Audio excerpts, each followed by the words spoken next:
സുഹൃത്തുക്കളെ നമസ്കാരം. മറ്റൊരു കുഞ്ഞു വീഡിയോയിലേക്ക് സ്വാഗതം. ഇപ്പോൾ സോഷ്യൽ മീഡിയയിൽ അടുത്തിടെയായി ഫിലിം റിവ്യൂവിന് പ്രത്യേക പരിഗണന കിട്ടുന്നുണ്ട്.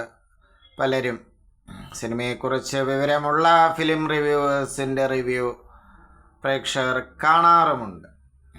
സിനിമ കാണലുമായി അല്ലെങ്കിൽ അതിന് ഈ റിവ്യൂ ഒരു മാനദണ്ഡമാകുന്നോ എന്നത് വേറെ കാര്യം. എങ്കിൽ പോലും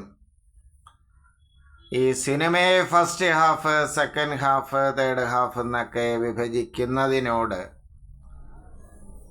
നല്ലൊരു സിനിമാസ്വാദകന് വിയോജിപ്പുണ്ടാകുമെന്ന് തോന്നുന്നു. എന്താണ് ഈ ഫസ്റ്റ് ഹാഫ്, സെക്കൻഡ് ഹാഫ്? മുമ്പ് പ്രസിദ്ധ തമിഴ് സംവിധായകൻ ശ്രീ ഭാരതി രാജ ഒരു TV അഭിമുഖത്തിൽ വർഷങ്ങൾക്ക് മുമ്പ് 90കളിലാണെന്ന് തോന്നുന്നു പറഞ്ഞത് ഓർമ്മിക്കുന്നു. ഒരു സിനിമയെ അതിൻ്റെ ടോട്ടാലിറ്റിയിൽ വിലയിരുത്തുന്നതാണ് യുക്തിപൂർവമായ നടപടി. അല്ലാതെ first half, second half, third half എന്നൊക്കെ വിലയിരുത്തുന്നതിനോട് യോജിക്കാൻ പറ്റില്ല തന്നെ. കാരണം ഒരു സംവിധായകൻ ആ ടോട്ടാലിറ്റിയിലാണ് തൻ്റെ കാഴ്ചപ്പാട് സിനിമയിലൂടെ വ്യക്തമാക്കുന്നത് ഒരു ആസ്വാദകന് മനസ്സിലാവുക.